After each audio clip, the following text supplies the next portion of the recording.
Sir আসছি। বলছিলাম sir, আপনার ছেলে সুকান্ত একটা এলআইসি করেছিল, ওটা ম্যাচিউর হয়ে গেছে স্যার। ওয়াইফকে দিন ওটা। কানতে কানতে কি গো?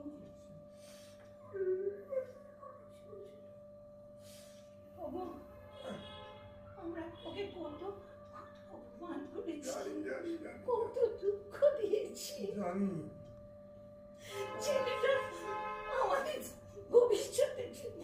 চিন্তা করেছে ওগো,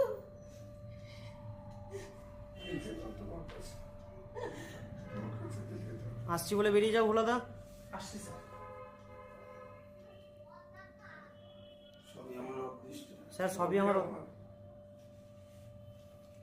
সবই আমার অদৃষ্ট, সবই অদৃষ্ট। কাটো। বলো।